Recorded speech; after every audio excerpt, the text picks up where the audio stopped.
Hello, and welcome to another fundamental skill building series for self-awareness and growth. My name is Anka. Welcome to the channel. And today I really want to talk to you about dissonance, cognitive dissonance. And this is really for all of us who came into a maturity where we are seeking truth. We want clarity of how we intake reality to such a degree that we're okay with sacrificing our fluffy comfort for this, right? And this is dissonance. Dissonance is a mental state, and it's completely subconscious. We have no idea that we're doing it. Now, if you are aware of it, and this is not for you, I'm strictly talking about unpacking this concept, which is, to me, it is so good and it is so helpful to have the language, to have these concepts and the examples as an information so that I can recognize it, right? When I do it in my life and when it gets to be played out in my life through different situations, I can really pause and say, hold on a second, I know this is familiar. What is it? I've read about it. I've unpacked it. I've worked through some examples of this. Oh yes, that's right. I'm right now in a mental dissonance. I better pause before I make a decision from this state. So as we become aware of where we are, right, with the different situations and the different conflicts and the different states that arise from us, we can then make decisions because there's always potentials. We always have potentials to step into our growth, to step into our authenticity and become the best version of us. But when we are operating from these clouds, and depending how far in dissonance, right, how far in the dysfunction of these states you have gone, you think you're making a choice, but it's you're making a choice from a really negative and clouded and dysfunctional place. So automatically the potential for that choice to be aligned to your highest is very unlikely. So when you're talking about determination for clarity, you automatically are talking about building skills, right? Building awareness to start identifying the filters. How are you taking this reality in and how are you processing it? And how comfortable, how tolerant are you with the emotions that arise from that? So that's why taking some time and really studying these concepts provide so much in observing and having the tools and the skills to better yourself just day by day. This is an everyday practice. I didn't call it cognitive dissonance because the way I seem to work now, everything is a concept and the symbol from tarot because that's how I learned psychology. So dissonance for me is part of the Two of Swords. And why I like tarot is because, and when I just realized this morning that I say tarot, but I learned tarot from these two amazing ladies from these two books. Angelis Arian, I'm not sure how to pronounce it, but she has a PhD in anthropology, I think. And her tarot is really from a psychological perspective, mythological and cross-cultural. Then we have Pamela Eakins, also PhD. These amazing ladies, when they go into a concept, they go deep. And there's it's so complete, right? The depth of a concept is from spiritual, emotional, mental, cross-cultural, mythological, right? It's so much more complex. So I do want to take some time and go into the concept of the crossing, not too much, but I want to develop a context. And many times I feel like just overall when we're hearing cognitive dissonance or psychology or things like that, it's like, oh, this is such a negative state, blah, blah, blah, blah.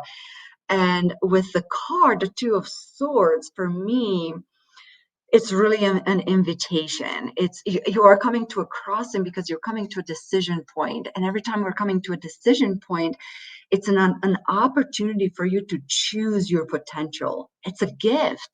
It's amazing. So let me share my screen here. Okay, so here we go.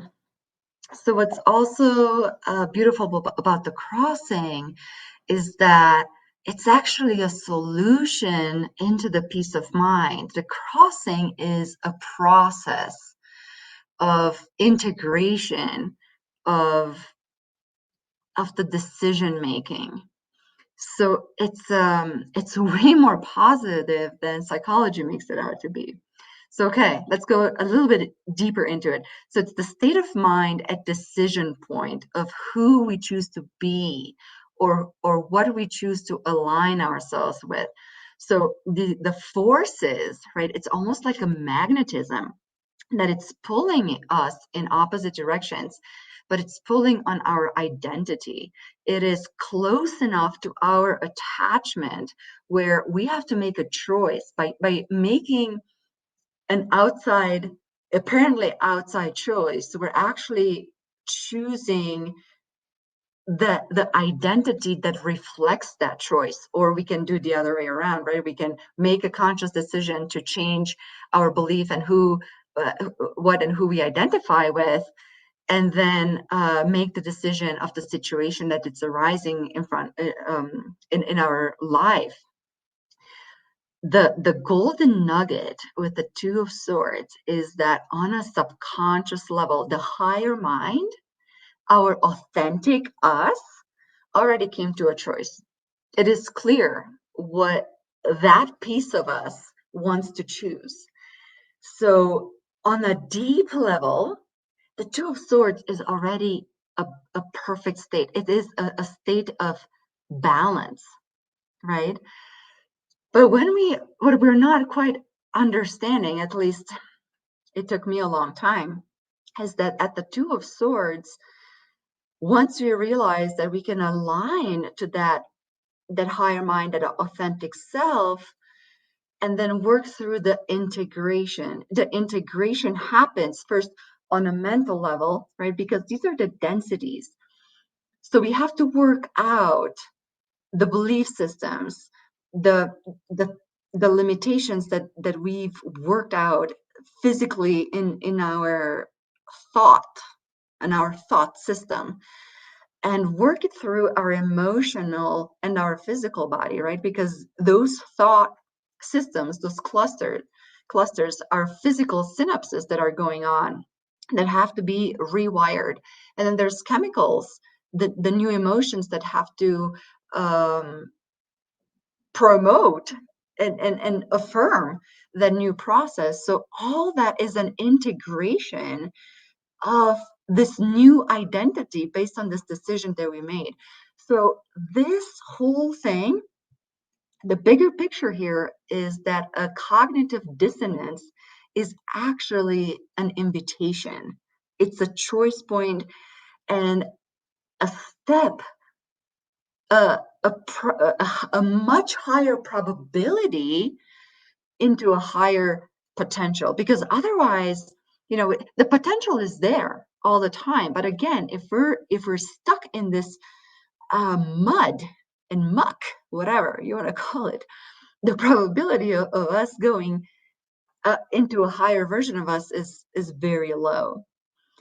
But working through that dissonance, right? So the key of a higher probability is for us to be aware and catch ourselves, have that pause, and make a conscious choice. So in 1957, Festinger laid out this idea of cognitive dissonance, right?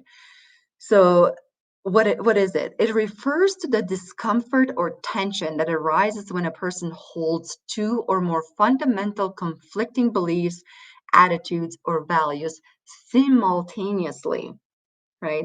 And we're not so much talking about two thoughts that are, because that's really hard to do, right? Opposing thoughts. Now you're talking about conquering duality, right? But we're a lot of the times is that you're holding a conflicting or you're holding a belief, right? You know something, and then you have an emotion that arises that is the opposite, right? And that pull, right? You have one thought and an emotion that it's an opposite emotion, and that causes conflict within, and it's really hard to catch, right? And you have no idea what's going on. Why are you all of a sudden so agitated? You are so restless. Maybe you even go into this anxiety loop, or like he's saying, or you have a conflicting behavior. You go against your own belief system, and that causes a conflict within. Now what are you going to do? You are at the cross point. You have, it's almost like you can't sit with yourself because you came in dissonance. You disharmonized with your vertical axes, right? So when you're able to work through, oh yes, I have this belief, I have this emotion, and I just did this action, I had this behavior.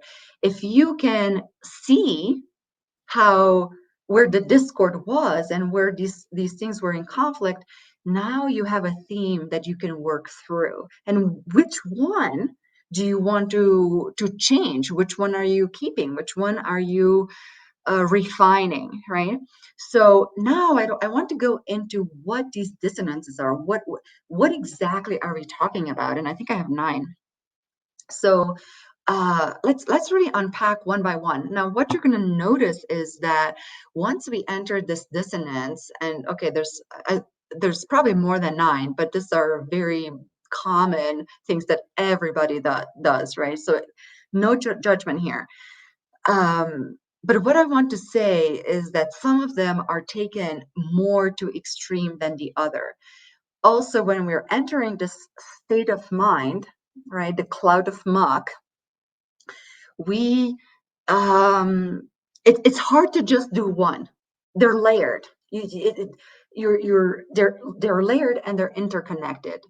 But I like having them one by one, right? Because having that clarity, it's amazing to me, right? And once you have it and you pay attention as the weeks go on, it's like, oh yeah, I see I'm connecting this and this. And in this situation, I'm doing 1 and 4, but in this other situation in my relationships, I'm really doing 3, right? And it really creates a map of how you're behaving and where your weaknesses are and where you're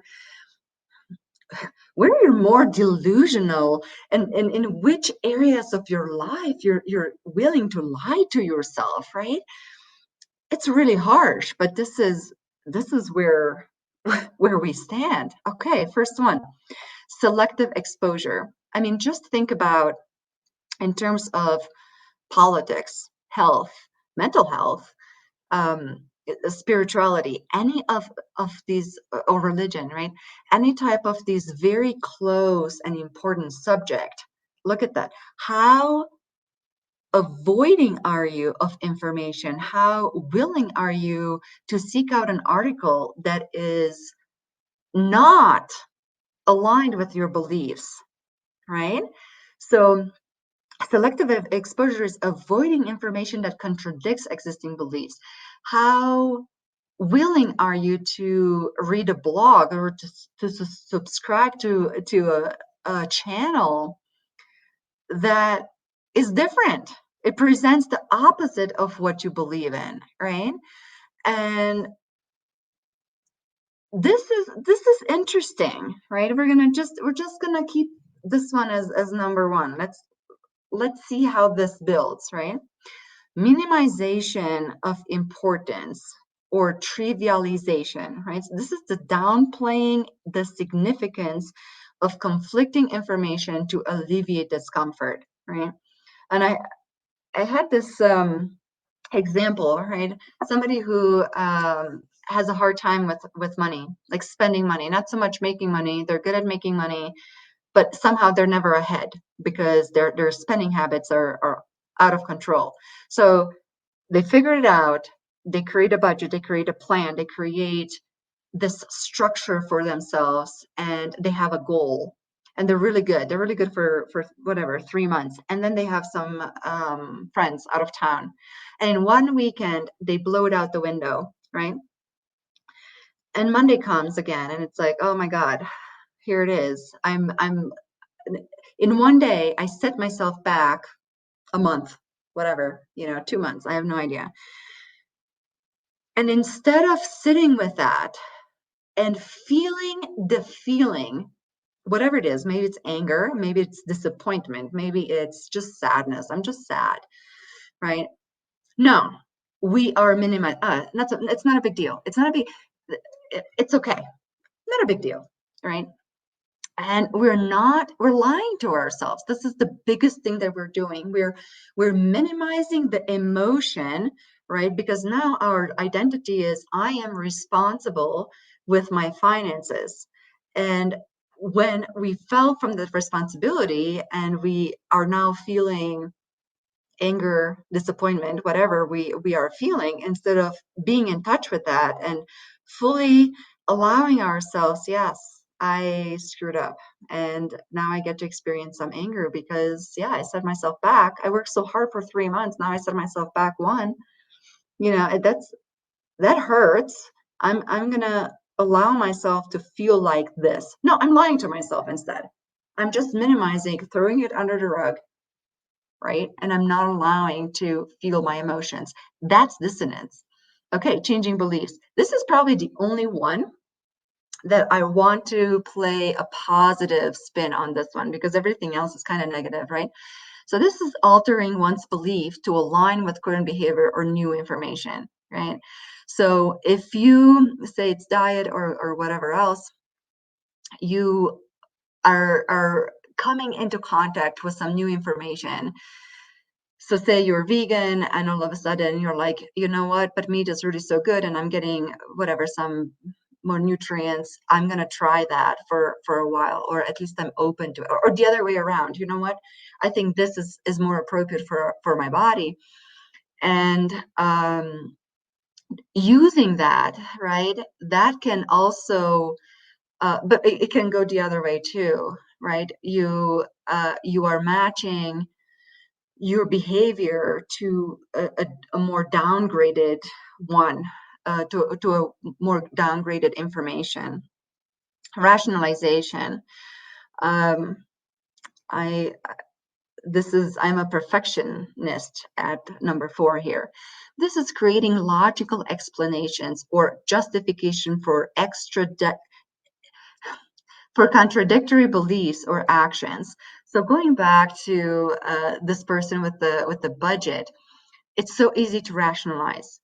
I deserved to spend that money. I deserved to have the most magical weekend with my friends. Those were my best friends. Instead of taking the responsibility, right, or to communicate to your friends, hey guys, I'm really on this tight budget, and I'm still paying for stuff, but can we go to this restaurant instead? Or can we do something different where, it doesn't deplete me of my month's savings or whatever it is, right? But no, instead of putting that responsibility on you, you are very quick to rationalize and minimize, right? Whatever decisions you have taken, and now you're feeling the counter. No, you're not. You're suppressing that and you're rationalizing it instead. Selective memory. Remembering information in a way that supports existing beliefs and minimizes dissonance. I feel selective memory is so connected many more times. It's much more connected to trauma. So just think about your past relationships, and it doesn't necessarily have to be with a partner. It could also be with your parents, right? And especially when it comes to something with parents, um, they're your parents. What are you going to do about it, right? So instead of having this idea that you have parents that are really off balance, or you have a partner that is really off balance, or whatever it is, but I feel this is a pretty strong example. Instead of admitting that and working with that, which hurts, it is so hard to work with that, right? Um, but so instead of doing that, we're just selecting the memories that say, "Oh, my parents were fine, they're good. My relationship with so and so," or the opposite, right? "They're the worst person. I only remember the bad times." Oh yeah, but I remember the beginning. It was magical. So the issue with selective memory is that when we in the present, when we have this bank of very biased memories and we have to make a decision, it's not an even decision. Most likely, our bias is going to pull us in a decision that is also off balance, right? Because we have a bank of memories, um, which they're simply just not objective. Okay. Number 6, self-affirmation. This is such a powerful, very powerful one. This one you don't even know. It is so fluffy and it feels so good that it's really hard to understand that it's actually a distortion, a dissonance, and it's a mental unclarity and a fear for you to feel your emotions, right? Self-affirmation is focusing on and affirming positive aspects of oneself to reduce dissonance. And this kind of reminds me, 10 years ago or whatever, especially in the spiritual community, everything had to be positive. Positive thinking this, positive thinking that, to the point that we would create this blanket. It's not even a filter, a complete blanket of fluff. And everything had to, I can't have even a conversation with you if it's not positive. But sometimes there's problems, like, uh, car breaks down, I don't know, something, the washer machine, had this noise and now it's really bad. It's a problem. Oh, I can't even bring that up to you because it's too negative, right? I mean, the simplest things, when the self-affirmation, when it's taken into extreme, it creates such an intolerance to the most, I'm going to call them normal, whatever that means. You know what I mean? I mean, the more, they're the most benign examples of life. So I think and maybe it's still active now. I worked really hard for me to gain some tolerance to things so I'm not in that. So I'm okay with feeling my feelings. But when we are into this cloud of I need positive everything, conversations, I need positive people. If you're not positive all the time, you're not my friend, right? So that when you got to that point, you're hitting the extreme of this one, and it's time to remove the blanket. It's time to do some work to gain back some tolerance, so you can move through um, building up your health. Yeah, the mental and emotional health. Blaming others, assigning responsibility to external factors or other people for the conflict. The extreme of this, I think, to me at least, it's when we start blaming, because, okay, we blame this person or the other person, okay, or management, right? We just blame management. And sometimes it's true, but when it becomes always, it's the default, it's the government. Everything, it's raining today, oh my God, it's the government. But the assigning responsibility to things that are are normal, again, whatever that normal means, are things that everybody is dealing with it. They're not specific to you, like traffic or like the weather. I mean, we can go into weather control. But anyway, the point is that blaming others as a default is a dissonance. It's a dysfunction, right? So just watch out when is the blame there to blame, and when is it for you to blame because it's easier on you to do that, right? Those are two distinct things. Seeking affirming social support. Okay, seeking affirming social support, surrounding oneself with others who share similar beliefs to reduce dissonance. Again, you know who your friends are. And when you are selecting certain people to help you make a decision or to discuss something that is important to you, and you're not involving these other people because you know these other people might bring in a new perspective. So because you don't want to mess with that comfort that you have, you go only to the specific people, and you know they're gonna cheer you on, they're gonna root for you, and they're gonna support you no matter what. You might be so wrong, and you might be in total dysfunction, and they will support you 100%. But you made that choice unconsciously, but you made that choice, right? You weren't quite, you had this feeling, it pulled you, right? This is the force that pulled you, and like, I'm just gonna call, Mary, whatever. And I'm just gonna call Mary. I'm not gonna call Michael, right? That's the difference. Okay, ignoring or avoidance. So ignoring or avoiding situations that might amplify the dissonance.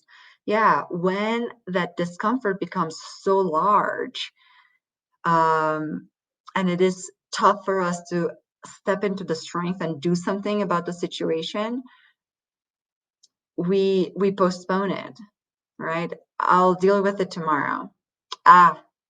Tomorrow, right? But tomorrow never comes. So you're completely ignoring it.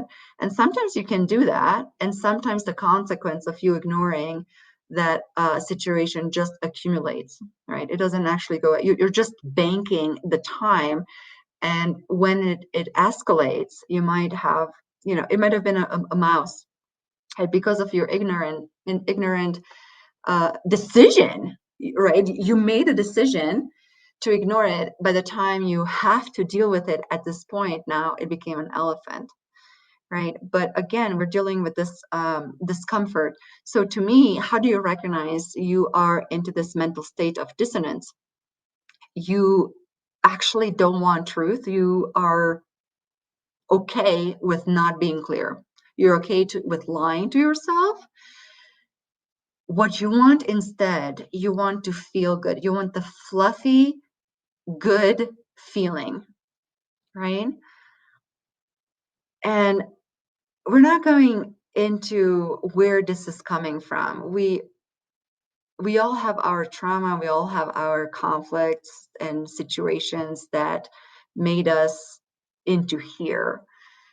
But it is our responsibility now that we are here to deal with who we are.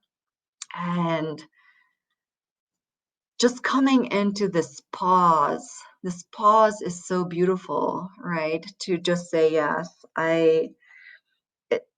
I'm ready now to step into this maturity, and I'm ready to seek truth, right? And I'm ready to seek such a clarity of how I intake life that I'm ready to be in discomfort and step into the strength, and ready to learn how to communicate boundaries and things like that, right? So on a mental level, you can catch yourself because your thoughts are inconsistent, right? You're constantly jumping around. You can't find that alignment.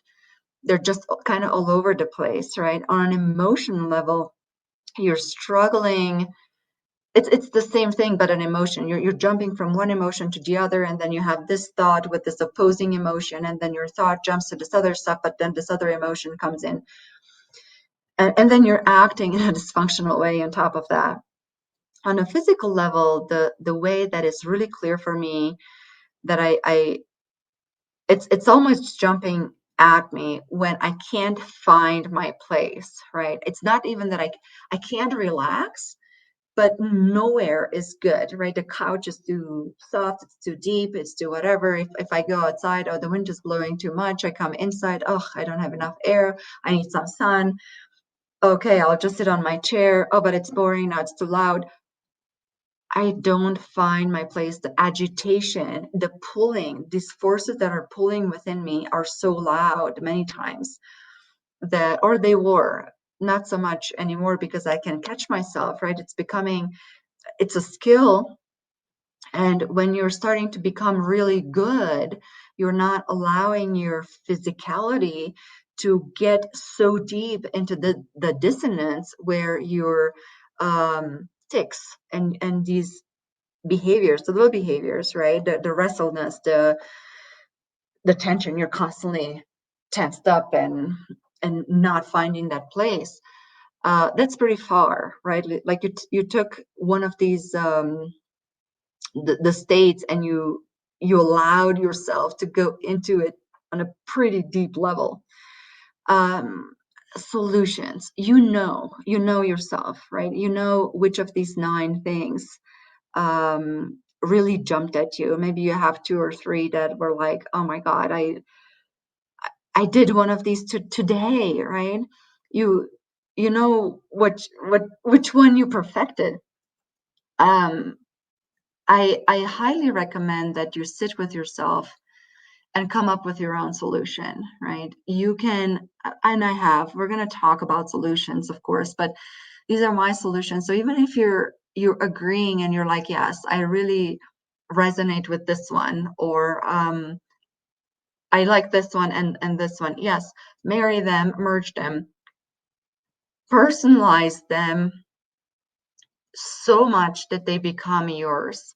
And when they become yours, then it's a lot, they're way more effective, right, than following somebody else's.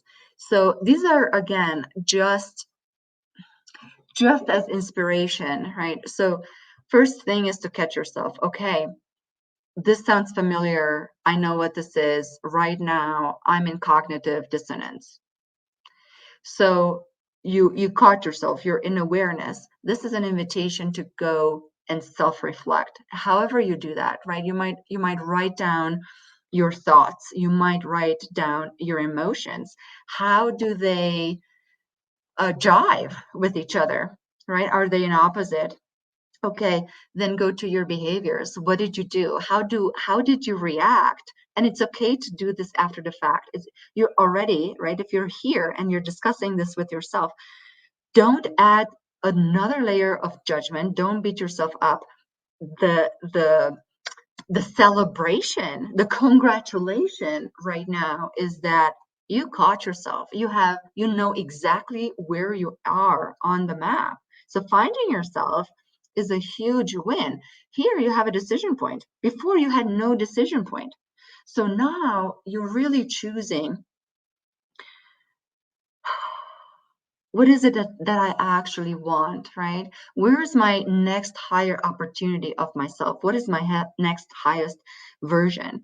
So really, at self-reflection, there's an opportunity to know yourself at a much deeper level and take it, right? Don't sit on it. Take an hour before you go to bed, whatever. Rather sleep less, but do this work because it's worth it. You're going to gain so much more clarity and strength and power and self-respect and confidence, right? But it's a momentum thing. You can't just do it and then in another month, oh yeah, No, you're building every day that goes by. You're paying attention. You're aware of your thoughts. How are my thoughts in alignment with my emotion? But all of a sudden I responded like this. Why did I respond like that? Right? And being with yourself again from not judgment, right? Just from an observer. Okay, upgrading beliefs and clarifying beliefs, right? Because now when you're sitting down or you're going for a walk, sometimes just going for a walk in the forest by yourself, whatever, um, that's your process of self-reflection. But it gives you a chance to maybe even identify, oh, this dissonance is truly because I have this belief. And now all this information that I'm engaging with are are battling that belief. So what am I going to do? Am I going to upgrade my belief? Am I going to expand on that belief? Am I going to clarify, what am I going to do and what identity am I stepping into and how am I realigning myself with or to what am I realigning myself to, right? Reinterpretation of the situation or reframing. And this is not to be confused with rationalization, right? Rationalization is you are justifying not feeling your feelings. You're just justifying lying to yourself. No, here you're really reframing. And in order to reframe, you have to pause. If you're not at a pause, it's really you can't reframe. Okay. Um, because you have to come into some type of emotional objectivity.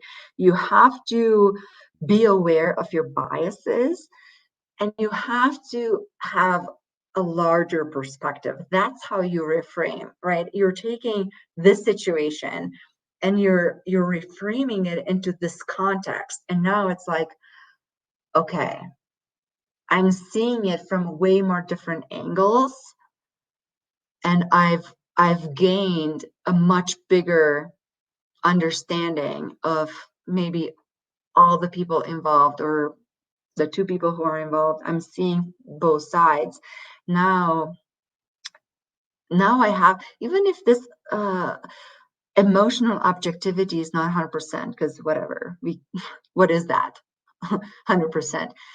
But it's in some type of a balance, right? Not all your memories are positive or not all your memories are negative, right? There's a balance there. Okay. Acceptance of conflict. This acceptance, I think this is such a solution now. I apply it. It's almost my go-to, right? It's maybe the number one. Okay, I'm awareness. I'm at awareness. I caught myself. I'm pausing.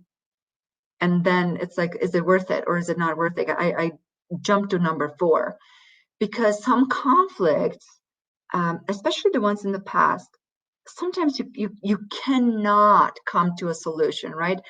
The train has passed, maybe the people have passed, and you're still battling, you're still trying to resolve that conflict. And many times when we're stuck in that mode, it's because we are in judgment. We are in complete judgment or in complete comparison.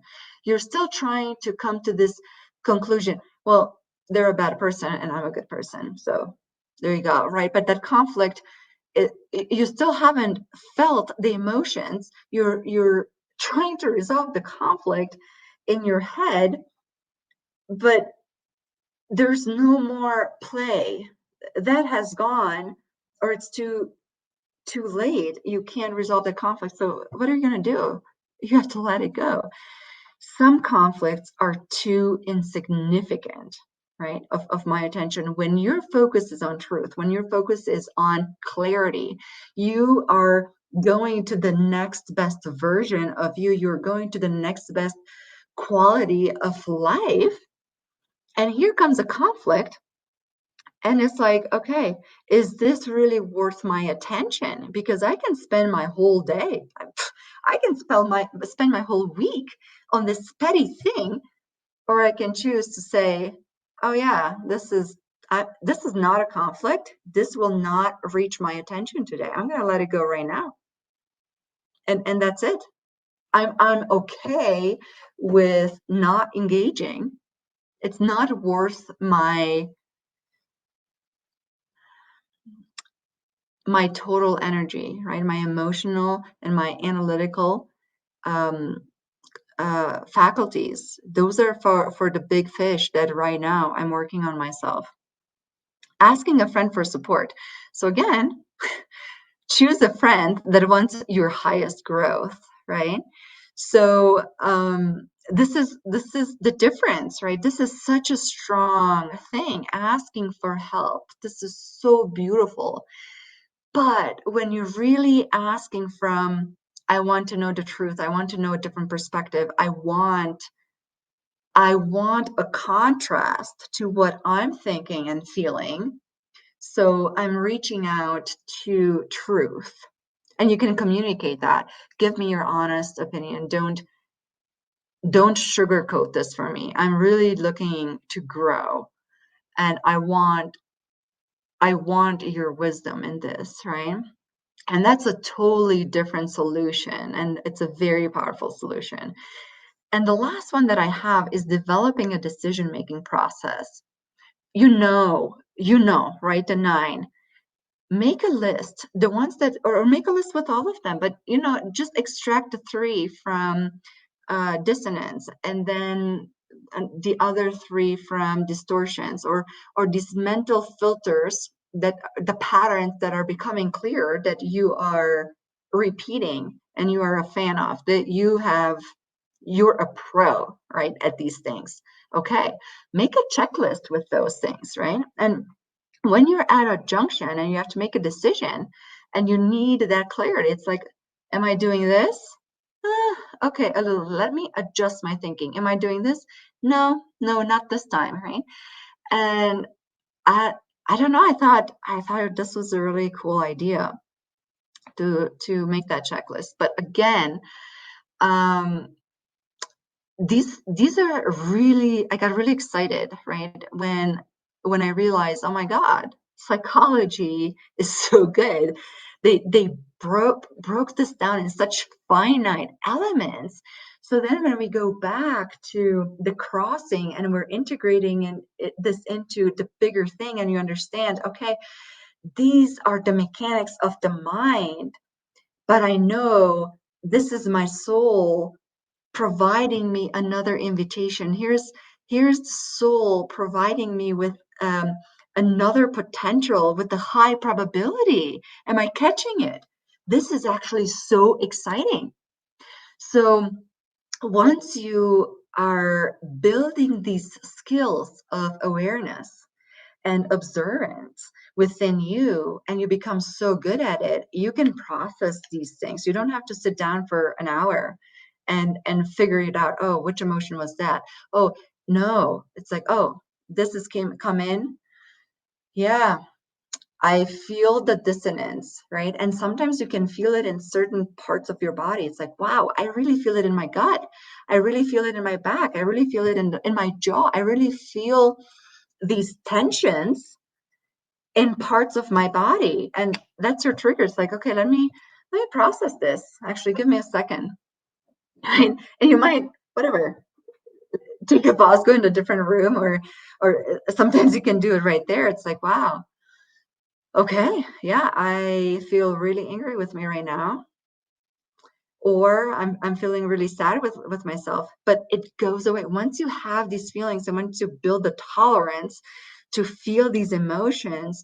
You are taking care of these dissonances on the spot. If it's really a difficult situation, and really pulled you in, it might take you a half day, but it's a half day, and it's not sometimes a lifetime. We go lifetime caught in this cloud, and we have no idea that we're doing this. This is the issue. We are in total darkness. So this information to me was such a cheat sheet, right? It's like, wow, it's right here. Now I have the language. Now I have the concepts. Now I work through some examples. Now I see them in my life. They're happening. And this is awesome, right? And now I can talk with my friends. I can expand on it. So I really invite you to take this serious and to build the skill. It is just a skill. So happy life onward. If you have a topic that you want to discuss it together, I actually have a discussion circle every Wednesday night at 7 Mountain Time, from 7 to 9:30, where we discuss these topics, right? And we discuss them in a circle. And again, we're there for each other, not to say, "Oh my God, you're doing that. Wow, yeah, you're kind of that's really bad." No, it's wow, you just caught yourself. This is so awesome. We're celebrating each other, Dad. We're um we're awake, right? We're aware. So if you want to join, those events are also on my website. Leave me a comment. If you want a topic, also leave me a comment, and I'll keep these going, because again, I'm in this too. So I'm making these for me as well. The more I engage with the information, the more I become, and I elevate into my highest next version. So thank you so much. All the best.